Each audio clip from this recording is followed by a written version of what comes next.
우리 교회 은퇴 권사님으로부터 들은 이야기입니다. 하루는 집에서 4살짜리 손자와 온 가족이 둘러앉아서 오손도손 이야기를 나눕니다. 갑자기 그 엄마가 4살짜리 아들에게 이렇게 질문을 합니다. 은우야, 너는 엄마가 이뻐, 이모가 이뻐, 누가 더 이뻐? 하고 물어봅니다. 그러니까 그 꼬맹이가 고민을 합니다. 가만히 생각하더니 그가 대답하는 말, 여자는 다 이뻐. 4살짜리 아이가 얼마나 참 지혜롭습니까? 옆에 있는 분들과도 우리가 반갑게 인사하겠습니다. 여성에게는 정말 아름답습니다. 남성에게는 정말 멋있습니다. 서로 인사하겠습니다. 반갑습니다. 축복합니다. 고맙습니다.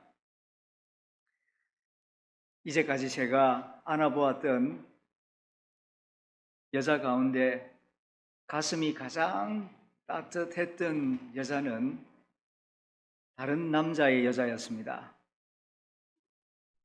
설교 서두에 무슨 뚱딴지 같은 말씀을 하시는가? 그 여자는 저의 어머니였습니다. 살아계실 적에 늘 바쁘다는 핑계로 자주 찾아뵙지 못하였지만은 어머니의 가슴만큼은 언제나 저를 따뜻하게 지켜주고 있습니다. 저는 어릴 적에 어머니의 젖을 먹고 자랐다고 합니다. 저희 어머니의 젖이 많아서 저를 풍성하게 먹이고도 남아서 옆집 어린 아이들에게까지 먹였다고 합니다. 저희 어머니는 초등학교도 나오지를 못했습니다. 그러나 저를 위해서라면 물불을 가리지 않고 최선을 다했습니다. 어머니는 제가 하는 말이라면 절대적으로 믿어주었습니다. 제가 하는 일이라면 절대적으로 지지해 주었습니다. 그래서 그런지 가난한 집에서 자랐지만은 저는 어릴 적부터 자신감과 자존감이 높은 아이로 자랄 수가 있었습니다. 사람은 사랑을 먹고 자라는 나무와 같은 것 같습니다. 그래서 오늘 본문 17절을 보면은 너희가 사랑 가운데에서 뿌리가 박히고 라는 말씀이 있습니다. 사랑 가운데에서 뿌리가 박히고. 왜 사랑 가운데 뿌리를 박아야 합니까? 사랑의 뿌리를 박아야 사람이 사람답게 자라기 때문입니다. 그것도 좁은 사랑이 아니라 넓은 사랑의 뿌리를 깊이 박아야 깊은 곳에서 영양분과 수분을 충분히 빨아 올려 큰 나무가 되는 것처럼 큰 사람이 되는 것입니다. 그러기 위해서는 인생의 긴 여행, 가장 긴 여행을 시작해야 합니다. 인생에서 가장 긴 여행이란 북극으로 가는 여행도 아니고 남극으로 가는 여행이 아닙니다. 머리에서 가슴으로 내려오는 여행입니다. 물리적인 거리를 말하자면 채 한 뼘도 되지 않는 짧은 거리입니다. 그러나 이 여행이 인생에서 가장 긴 여행이라고 말합니다. 왜 그렇게 했습니까? 머리로 이해하는 것을 가슴으로 느끼고 공감하는 것이 그만큼 어렵기 때문입니다. 신앙생활을 하는 데 있어서 가장 중요한 것이 여러분은 무엇이라고 생각하십니까? 예배 잘 드리는 것 맞습니다. 전도에서 한 사람이라도 주님께로 인도하는 것 맞습니다. 내 물질을 어려운 사람들을 위하여 나누어 주고 구제하는 일 귀한 일입니다. 그러나 예배, 전도, 봉사보다 더 중요한 것이 있는데 그것은 하나님의 사랑을 깨닫고 느끼는 것입니다. 고린도전서 13장에서 그렇게 말씀하신 것을 기억하실 것입니다. 내가 사람의 방언과 천사의 말을 할지라도 사랑이 없으면 소리나는 구리와 울리는 꽹과리가 된다. 내가 예언하는 능력이 있어 모든 비밀과 모든 지식을 알고 또 산을 옮길 만한 믿음이 있을지라도 사랑이 없으면 내가 아무것도 아닙니다. 내가 내게 있는 모든 것으로 구제하고 또 내 몸을 불사르게 내줄지라도 사랑이 없으면 내게 아무 유익이 없습니다. 그렇습니다. 천사같이 설교를 잘하고 기도도 잘하고 봉사와 구제도 잘하고 희생까지 한다 해도 내 마음에 하나님의 사랑이 없으면 허무한 일이 되고 마는 것입니다. 그런데 어떻습니까? 내 마음속에 하나님의 사랑이 있습니까? 설교를 많이 들어서 머리에는 사랑이 있는 것 같은데 가슴에는 아직 사랑이 없다면 지속적인 신앙생활을 해나가는데 어려움을 겪을 수가 있을 것입니다. 우리는 복음 가운데서 살아가고 있습니다. 복음이란 무엇입니까? 하나님이 나를 사랑하신다는 말씀입니다. 천지 만물을 창조하신 전능하신 하나님이 먼지 같은 나를 사랑하신다. 이 엄청난 소식이 바로 복음입니다. 그런데 시간이 지나면서 부끄럽게도 제게는 그 사랑에 대한 감사와 감격 그리고 감동이 메말라 갑니다. 목마름보다 더 심각한 것이 메마름인데 내 심령이 메말라 가고 있음을 느낍니다. 여러분은 어떻습니까?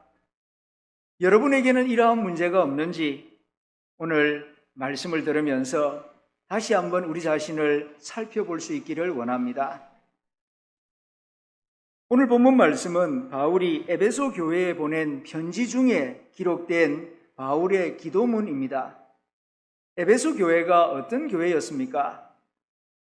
부활 승천하신 우리 주 예수님께서 하늘에서 땅에 있는 여러 교회들을 살펴보시다가 에베소 교회를 눈여겨보시고 주신 말씀이 요한계시록 2장 2절 4절에 기록되어 있습니다.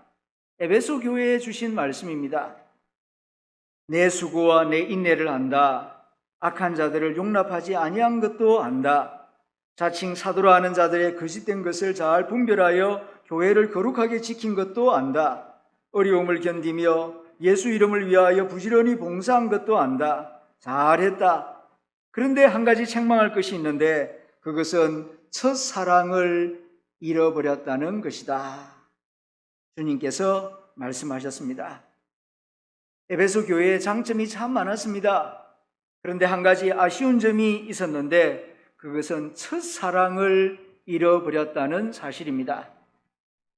첫사랑을 잃어버렸다는 말씀의 뜻이 무엇입니까?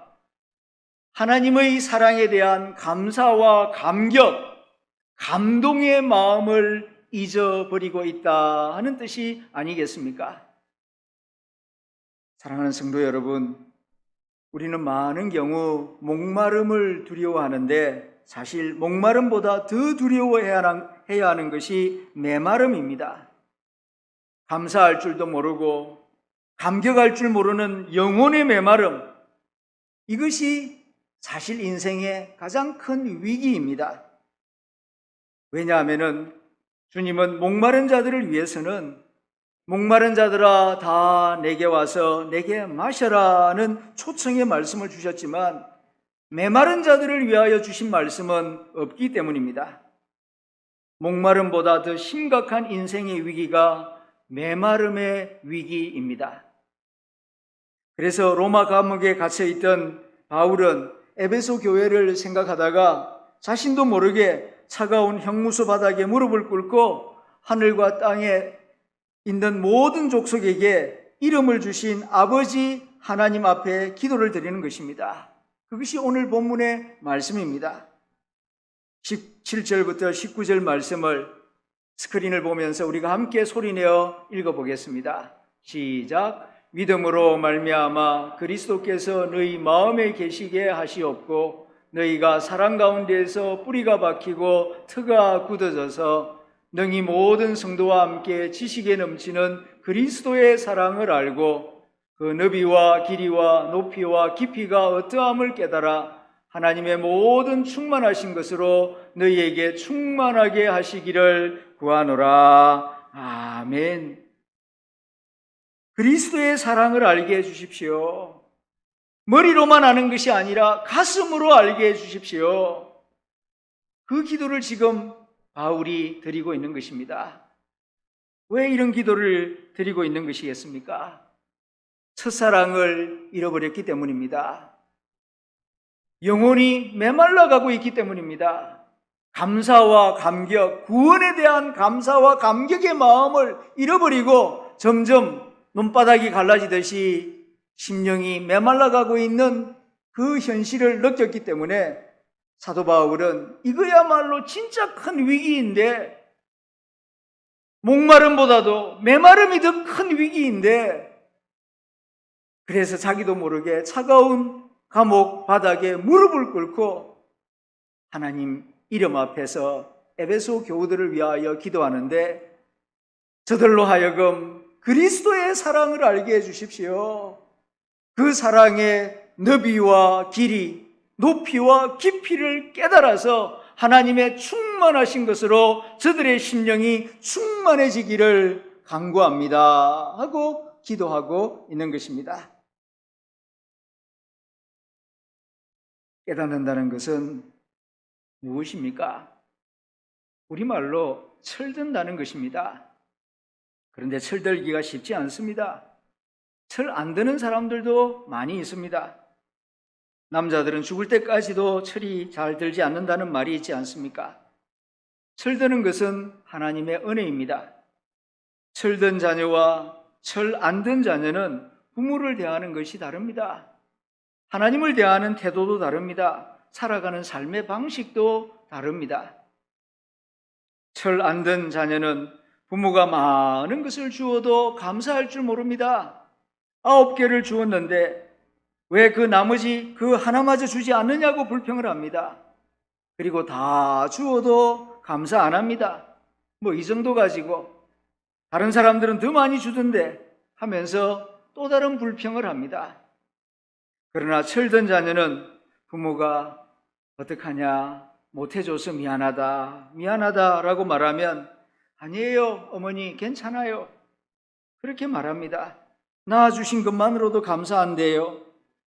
철들고 나면, 깨닫고 나면 모든 것이 감사의 조건이 됩니다. 나의 나된 것은 하나님의 은혜입니다. 깨달은 사람의 고백입니다. 주께서 주신 이 모든 은혜를 무엇으로 보답할고 깨달은 그리스도인의 고백입니다.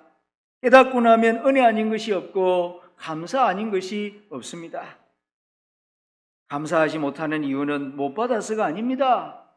적게 받아서도 아닙니다. 깨닫지 못해서입니다. 사람은 깨달은 만큼만 감사하게 되는 것입니다.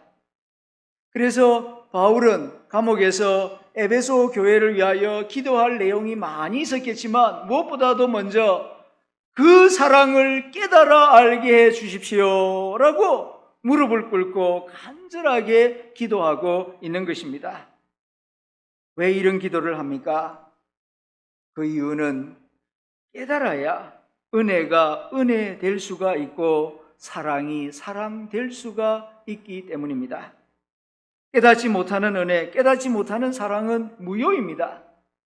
아무리 많은 사랑을 부어주어도 깨닫지 못하는 사람은 멸망하는 짐승과 같다고요.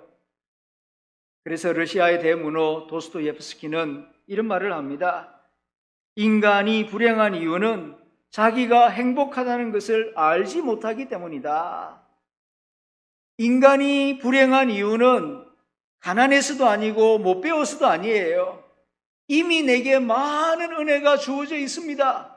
이 우주 만물 가운데 인간으로 태어난 것만 해도 얼마나 감사한 일인데요. 천사도 흠모하는 것이 하나님의 형상을 따라 지음받은 인간이 되어서 그리스도의 은혜를 알고 찬미하며 예배하는 자의 삶을 살아가는 것이 아닙니까? 천사도 사모하는 그 영광을 우리가 가지고 있는데 감사하지 못하는 것은 내가 얼마나 복된 존재인가를 알지 못하기 때문입니다. 시편 기자도 비슷한 말씀을 합니다. 사람이 종기에 처하나 깨닫지 못하면 멸망하는 짐승과 같다고. 그러므로 사랑을 많이 받는 것도 필요하지만 더 중요한 것은 받은 바 사랑을 깊이 생각하고 깨닫는 것입니다. 믿고 깨달아 알 때에 비로소 그 사랑이 내 마음과 내 인격과 내 삶 속에서 살아 능력으로 역사하기 시작하는 것입니다. 그래서 요한복음 3장 16절에서 사도 요한은 이렇게 복음을 전합니다. 하나님이 세상을 이처럼 사랑하사 독생자를 주셨으니 이는 그를 믿는 자마다 멸망치 않고 영생을 얻게 된다고. 하나님이 이처럼 나를 사랑하셨지만은 믿지 아니하는 자에게는 하나님의 은혜와 기쁨이 그 마음속에 역사하지를 못해요. 사랑은 믿음으로 말미암아 역사합니다. Love works through the faith. 사랑은 믿음을 통하여 우리 마음속에서 역사하는 것입니다. 그래서 깨달아 알게 하옵소서. 그 사랑을 깊이 생각하며 느끼게 하시고 깨닫게 하시고 믿는 자가 되게 해달라고 사도 바울이 기도하고 있는 것입니다. 하나님은 우리를 너무너무 사랑하십니다. 그런데 우리는 그 사랑을 잘 느끼지도 못하고 깨닫지도 못할 때가 많습니다. 왜 그럴까요? 우리를 사랑하시는 하나님의 사랑이 너무나 오묘하고 그리고 그 사랑이 너무나 넓고 크고 위대하기 때문입니다. 그래서 바울은 그 사랑을 오늘 본문에서 지식에 넘치는 사랑이라고 표현하고 있습니다. 영어 성경을 보게 되면은 Love beyond our understanding, 우리의 이해를 초월하는, 우리의 머리로 헤아릴 수 없는 그보다도 훨씬 더 위에 있는 어마어마한 사랑이기 때문에 우리가 그 사랑을 잘 느끼지 못하고 깨닫지 못하는 것이라고 가르쳐주고 있습니다. 그렇습니다. 하나님의 사랑, 피조물인 우리 인간이 어떻게 우리 머리로 다 이해하고 느끼고 깨달을 수 있겠습니까? 정말로 오묘하고 너무너무 위대한 사랑입니다. 그래서 바울은 그 사랑을 4차원 세계에 빗대어서 그 사랑을 증거하고 있습니다. 사랑의 너비, 사랑의 길이, 사랑의 높이, 그리고 사랑의 깊이, 이 4개의 단어를 써서 하나님의 사랑이 얼마나 위대한가를 우리에게 일깨우려고 노력하고 있습니다. 첫 번째는 사랑의 너비입니다. 하나님의 사랑은 우리가 생각하는 것보다, 우리가 경험하는 것보다 훨씬 더 넓고 넓은 사랑입니다. 태평양 바다보다도 훨씬 더 넓은 사랑입니다. 하나님의 사랑은 온 세상 사람, 모든 민족을 다 가슴에 품고도 남음이 있는 사랑이기 때문입니다. 우리의 사랑은 그리 넓지가 못하지요. 우리가 누구를 사랑한다, 품는다고 말은 하지만은 실상은 내가 사랑하는 사람, 또 나를 사랑하는 사람, 그 몇 사람만 겨우 품을 수 있을 뿐이지 나를 미워하거나 나에 대해서 좋지 않은 소문을 흘리고 다니거나 또 나를 까칠하게 대하는 사람 잘 품지 못합니다.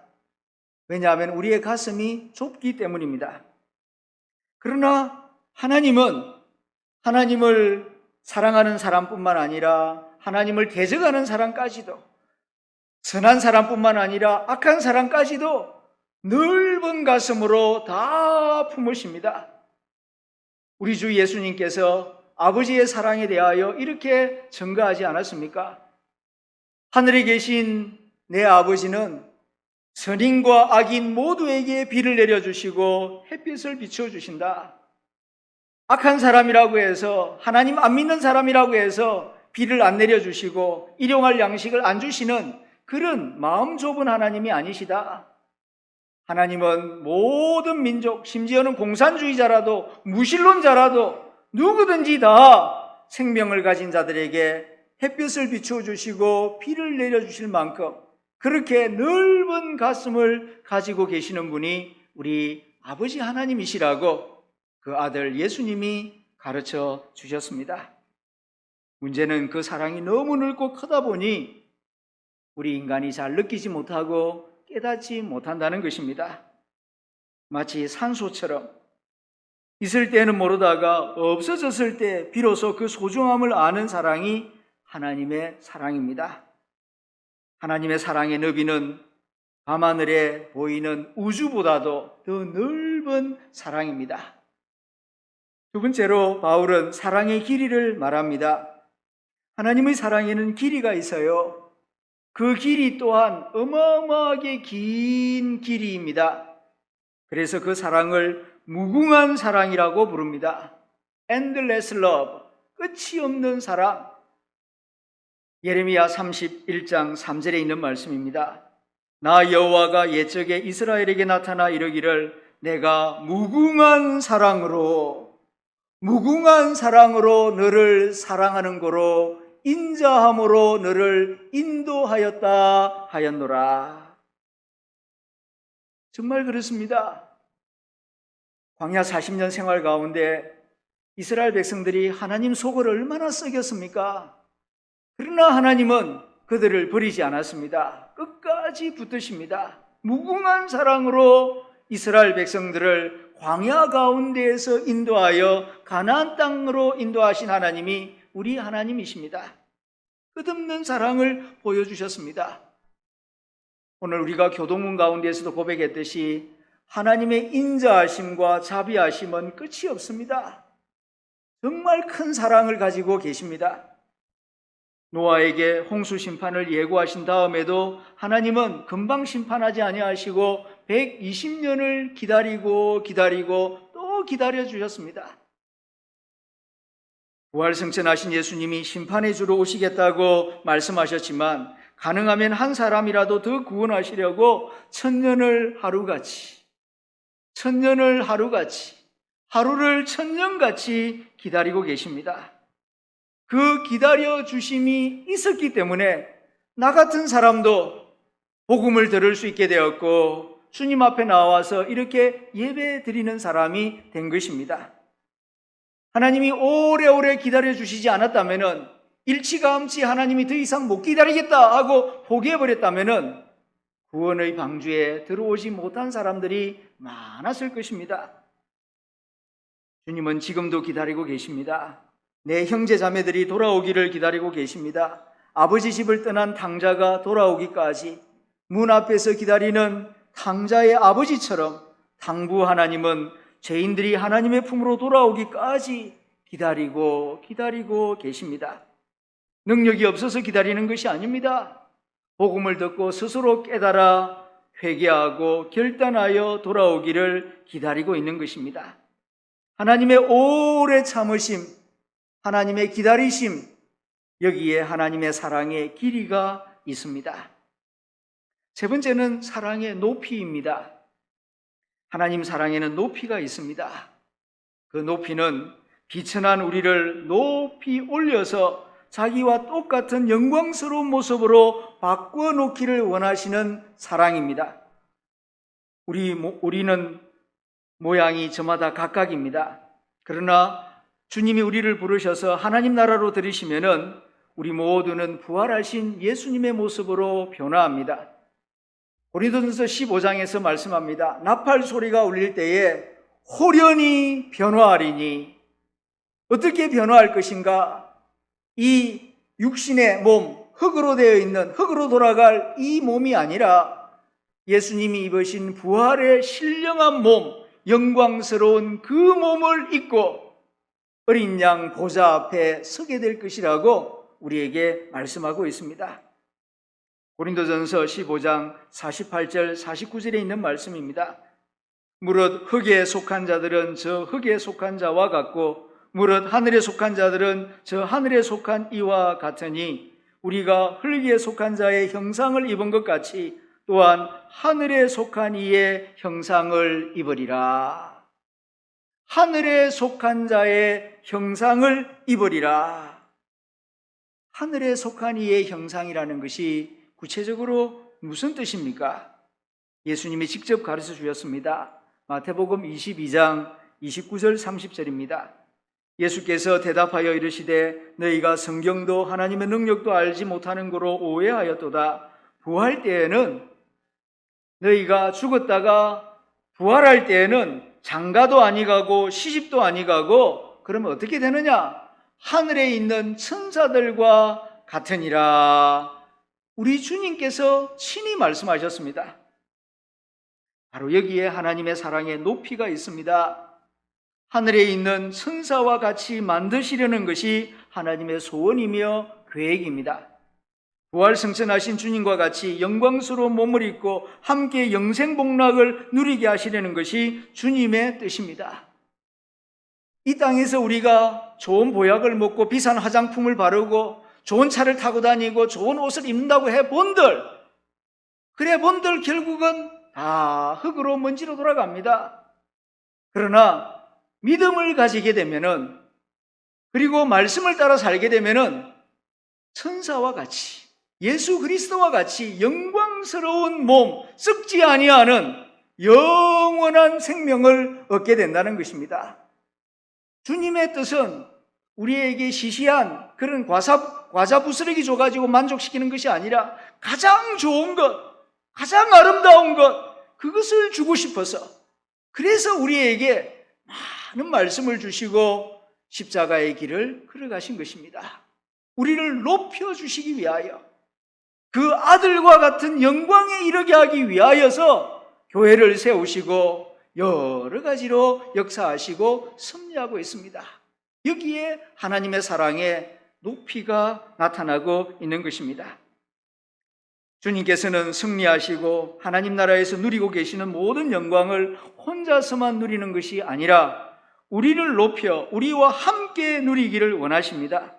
그래서 우리를 마지막 날에는 자신의 우편에 앉히고 싶다고, 내 우편에 앉는 자가 되게 하기 위하여 너희는 이렇게 행하라고 땅에 있는 동안 우리가 해야 할 여러 가지 말씀들을 주고 계시는 것입니다. 사랑하는 사람끼리는 좋은 것이 생기면은 혼자만 누리는 것이 아니라 함께 누리고 싶어 합니다. 만일 남자에게 명예가 있다면 그것을 사랑하는 애인과 함께 나누기를 원할 것입니다. 그것이 재산이라면 그것을 사랑하는 이와 함께 나누고 누리기를 원할 것입니다. 모든 좋은 것, 특권, 아름다운 것을 다 함께 누리고 나누기를 원합니다. 그것이 사랑의 마음이기 때문입니다. 예수님도 마찬가지입니다. 자신이 하나님 아버지로부터 받아서 누리는 모든 권세와 영광, 부귀와 행복, 영생의 축복들을 우리와 함께 나누기를 원하십니다. 그것이 예수님의 행복이요 예수님의 기쁨이기 때문입니다.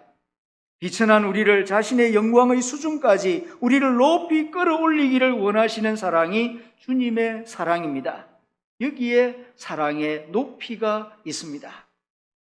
마지막 네 번째는 사랑의 깊이입니다. 하나님의 사랑에는 또 깊이가 있습니다. 그 깊이가 얼마나 깊은지 태평양 바다 깊은 것보다도 훨씬 더 깊은 사랑입니다. 하나님의 넓고 깊고 높은 그 사랑을 이루기 위하여 하나님은 자신의 보좌를 버리시고 우리를 구원코자 죄인의 몸으로 이 세상에 오셨습니다. 하나님께서 비천한 사람이 되신 것입니다. 이것을 성육신이라고 하지 않습니까? 성육신, 여기에 사랑의 깊이가 있습니다. 그것도 모자라서 인간의 모든 죄를 대신 짊어지시고 십자가에 비참한 죄수의 모습으로 매달려 죽는 자리까지 내려갑니다. 그리고 무덤에까지 내려갑니다. 무덤에서 더 내려가 죽은 영혼이 내려가는 음부에까지 내려갑니다. 거기서도 죽은 영혼들에게 복음을 전합니다. 예수님은 나 같은 죄인을 구원하기 위하여서 내려갈 수 있는 데까지 맨 밑바닥까지 내려가셨습니다. 이것이 하나님 사랑의 깊이입니다. 이러한 사랑의 너비와 길이, 높이와 깊이를 우리 인간이 머리로 어떻게 다 헤아릴 수가 있겠습니까? 엄청난 사랑입니다. 하나님의 사랑은 우리 인간이 이해할 수 없는 정말로 깊고 높고 넓고 긴 사랑입니다. 그러므로 한 번 설교를 들었다고 다 안다고 생각해서는 안 될 것입니다. 한 번 깨달았다고 나는 다 안다, 그렇게 생각해서도 안 될 것입니다.